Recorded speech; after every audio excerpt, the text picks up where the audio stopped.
ଗଙ୍ଗା ମିଶିଛି କାହା ସହିତ? ସାଗର ସହିତ। ଗଙ୍ଗା କାହିଁକି ସାଗର ସହିତ ମିଶିଲା? ଏ ତ ବଡ଼ ଇତିହାସ। ହଁ, ସଗର ରାଜାଙ୍କ ନାଁ ଶୁଣିଛନ୍ତି?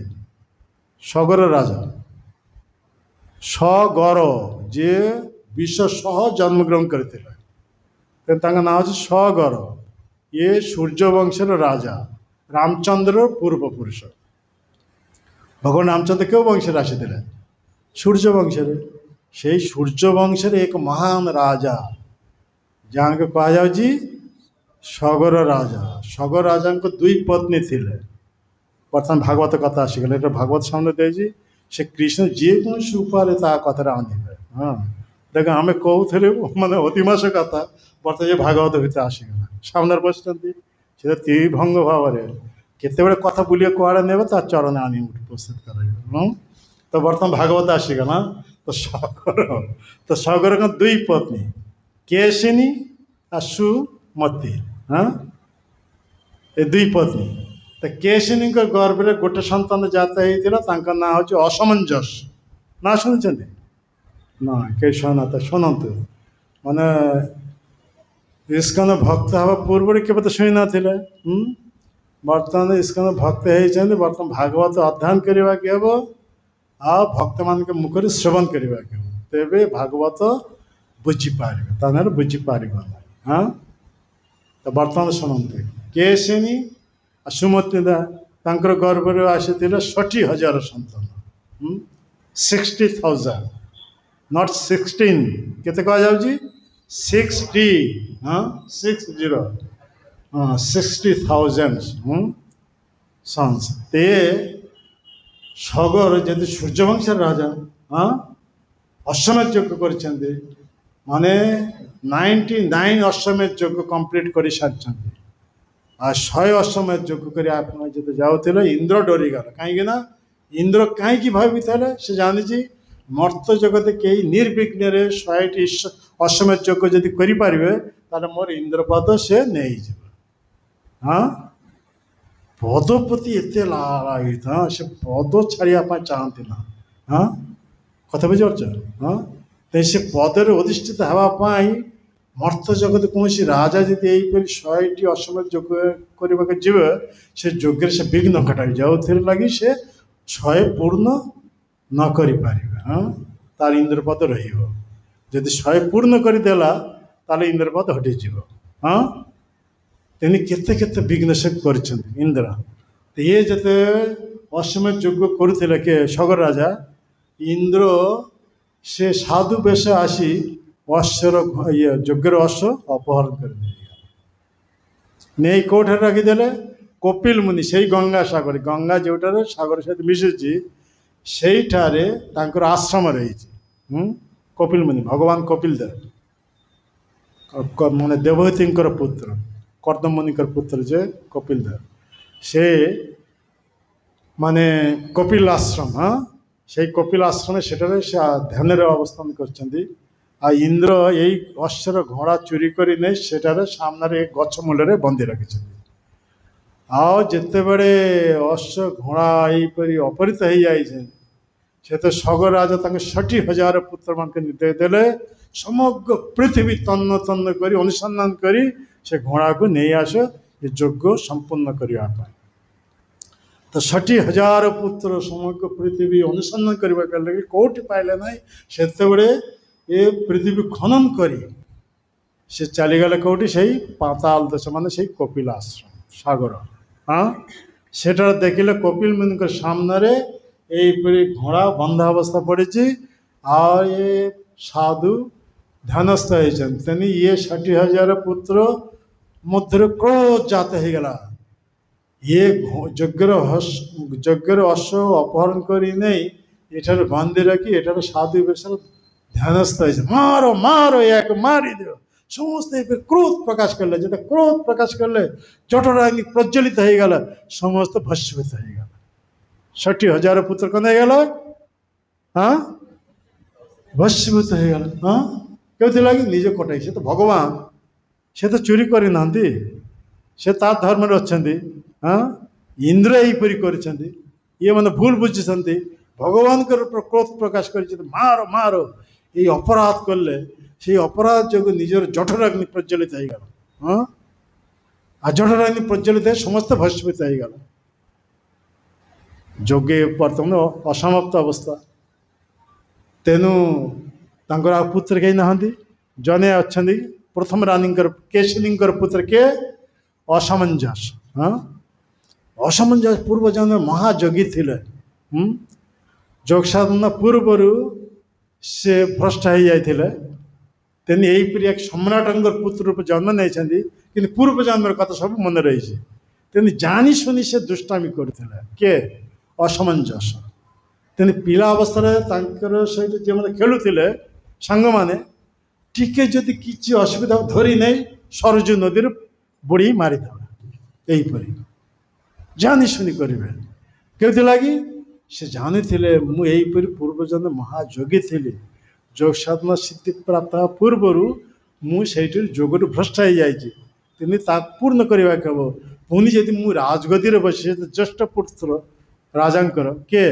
ଅସମଞ୍ଜସ। ନିୟମ ହେଉଛି କ'ଣ? ଜ୍ୟେଷ୍ଠ ପୁତ୍ର ରାଜ୍ୟ ପ୍ରାପ୍ତି ହେବ। ରାଜ୍ୟ ପ୍ରାପ୍ତି ହେଲେ ସମଗ୍ର ପୃଥିବୀକୁ ପ୍ରଜାପାଳନ କରିବାକୁ ହେବ। ଏ କାମରେ ଯଦି ମୁଁ ବ୍ୟସ୍ତ ରହିଯିବି, ତାହେଲେ ମୁଁ ଯୋଗ ସାଧନ କରି ଯାହା ଅପୂର୍ଣ୍ଣ ଥିଲା ତାହା ପୂର୍ଣ୍ଣ କରି ପାରିବି ନାହିଁ।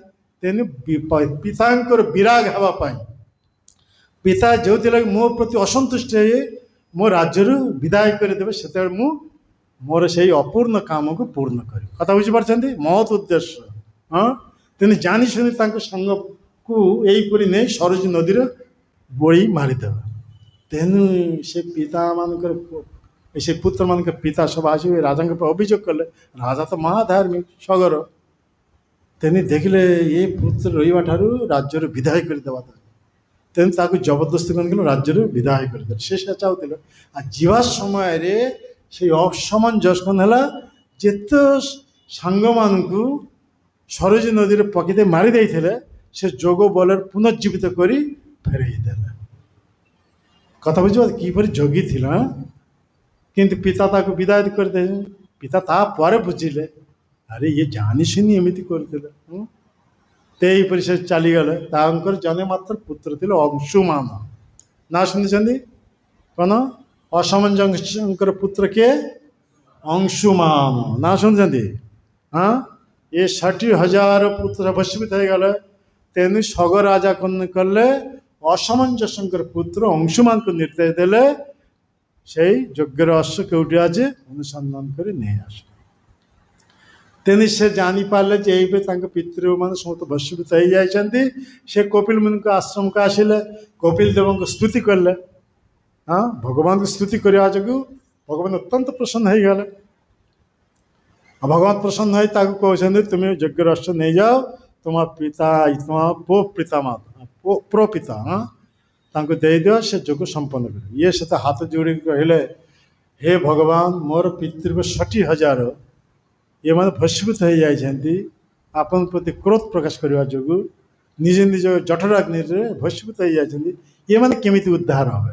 ସେତେବେଳେ କପିଳ ମୁନି କହିଦେଲେ, ତ କେହି ଯଦି ସ୍ୱର୍ଗରୁ ଗଙ୍ଗାକୁ ମର୍ତ୍ତ୍ୟ ଜଗତକୁ ଆଣିପାରିବ, ସେ ଗଙ୍ଗା ଜଳ ଯଦି ସ୍ପର୍ଶ ହେବ, ତାହେଲେ ଏମାନେ ସମସ୍ତେ ଉଦ୍ଧାର ହେଇ ସ୍ୱର୍ଗକୁ ଚାଲିଯିବେ।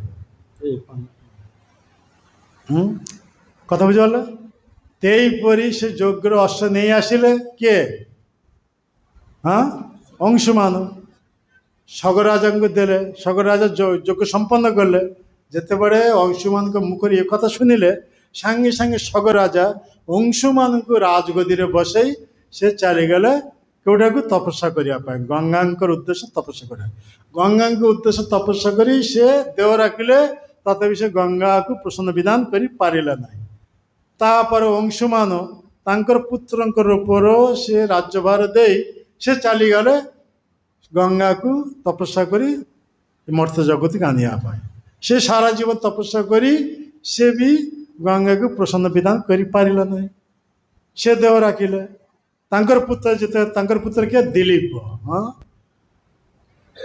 ତାହେଲେ ପ୍ରଥମ ହେଲା କିଏ? ସଗର ପୁତ୍ର ଅସମଞ୍ଜସ। ଅସମଞ୍ଜସଙ୍କର ପୁତ୍ର ଅଂଶୁମାନ। ଅଂଶୁମାନଙ୍କ ପୁତ୍ର ବର୍ତ୍ତମାନ ଦିলীପ।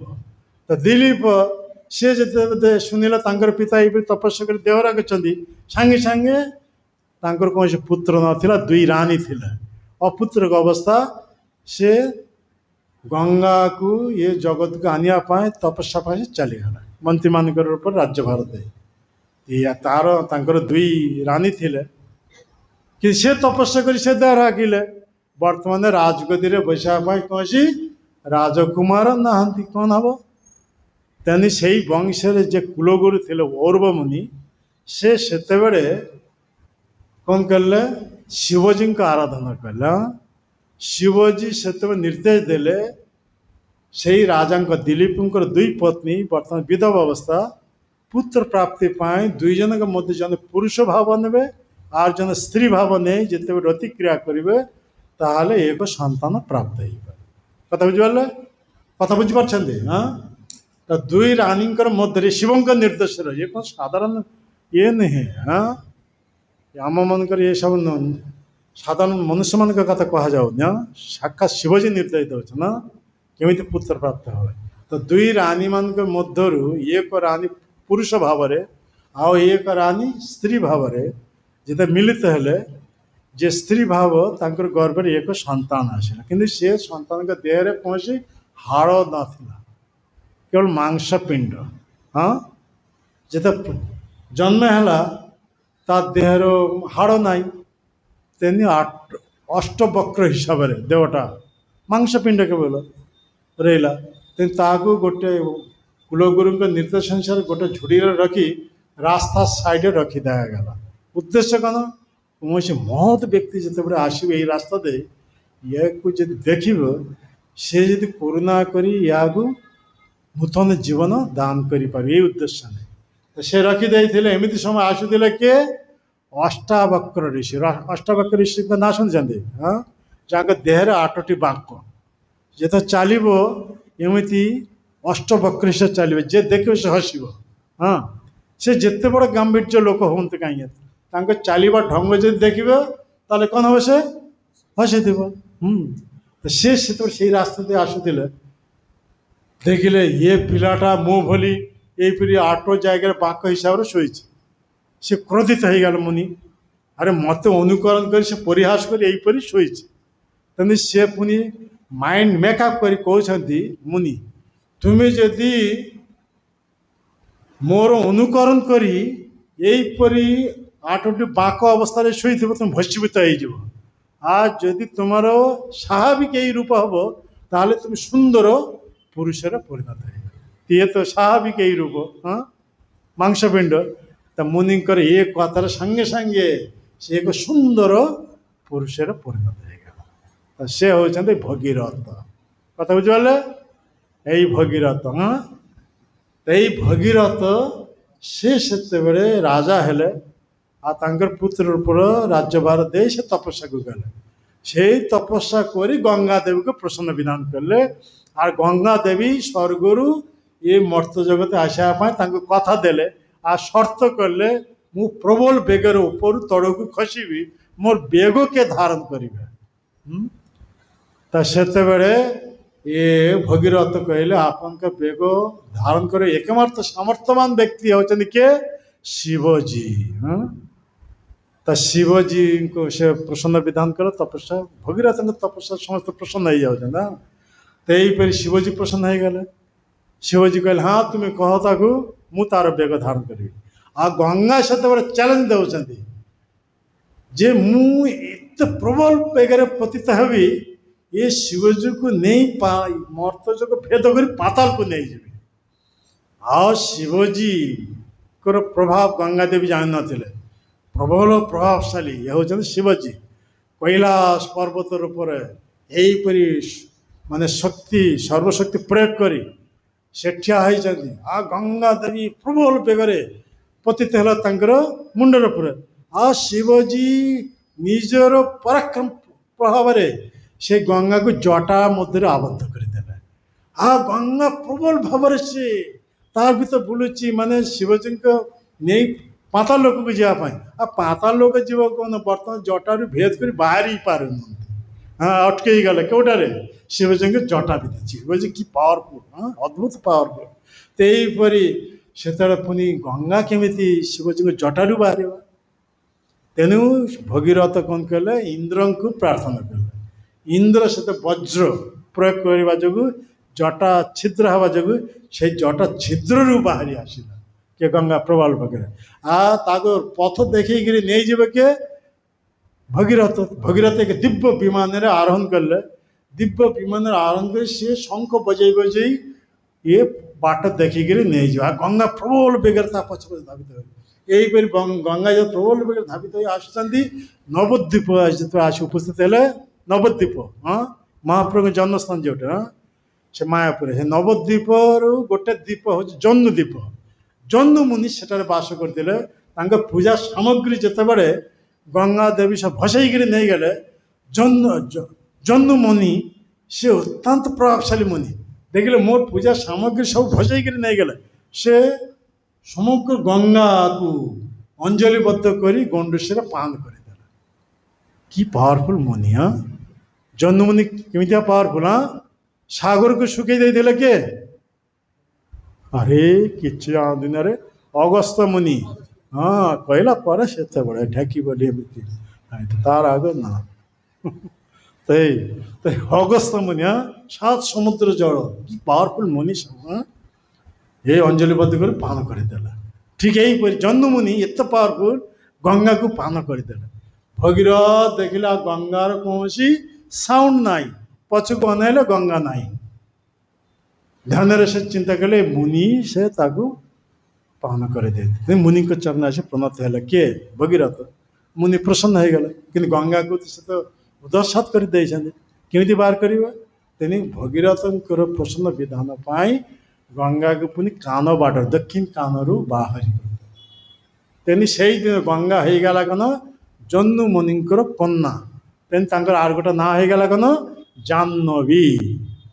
ଗଙ୍ଗାକୁ ଗୋଟେ ନାଁ ହେଲା କ'ଣ ଜାହ୍ନବୀ। କେଉଁଥିଲା କି ଜହ୍ନ ମୁନିଙ୍କର ଦ୍ୱାରା ସେ ଜନ୍ମ ଲାଭ କଲେ। ପୁଣି କାନ ବାଟରେ ତାଙ୍କୁ ଜାତ କରାଇଲେ।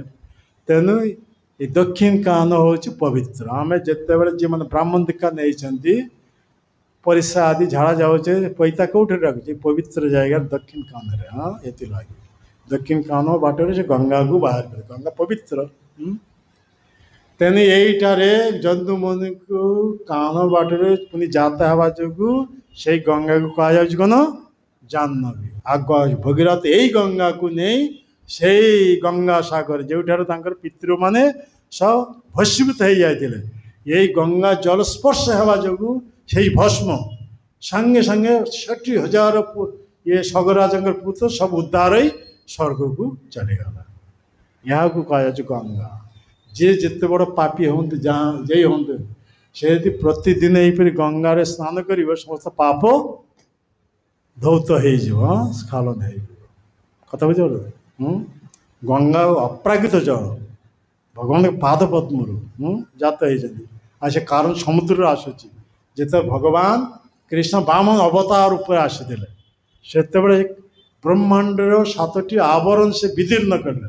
ବିଦୀର୍ଣ୍ଣ କରିବା ଯୋଗୁଁ ନଖ ଛିଦ୍ର ଦ୍ୱାରା ସେଇ ଛିଦ୍ର ବାଟ ଦେଇ କାରଣ ସମୁଦ୍ର ଚିତ୍ ଜଳ ସେଇ ବାଟ ଦେଇ ଏ ବ୍ରହ୍ମାଣ୍ଡକୁ ଆସିଲା। ସେ ହେଉଛି ଏଇ ଗଙ୍ଗା।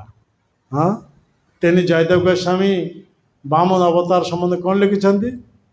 ଛଲୟ ଶିବିକ୍ରମନେ ବୋଲି ମଦ୍ଭୁତବାମ ପଦନ କନୀର ଜନିତ ଜନ ପାବନ କେଶବଧୃତ ବାମନ ରୂପ ଜୟ ଜଗଦୀଶ ହରେ।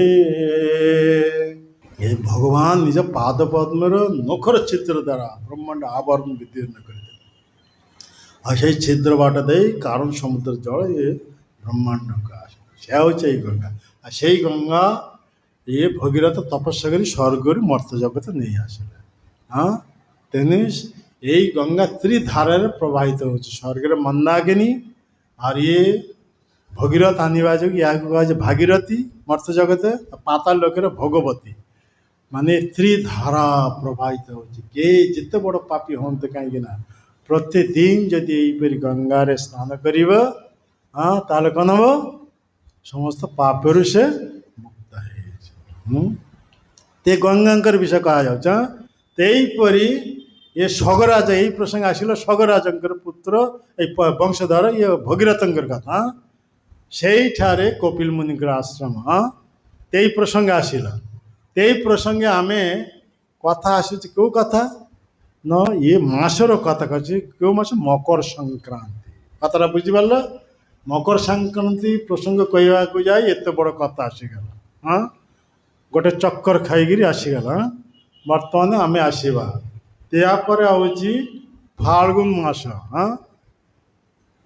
अच्छा ये मास माघ मास मकर संक्रांति ये मासर अधिपति देवता होचंदी के माधव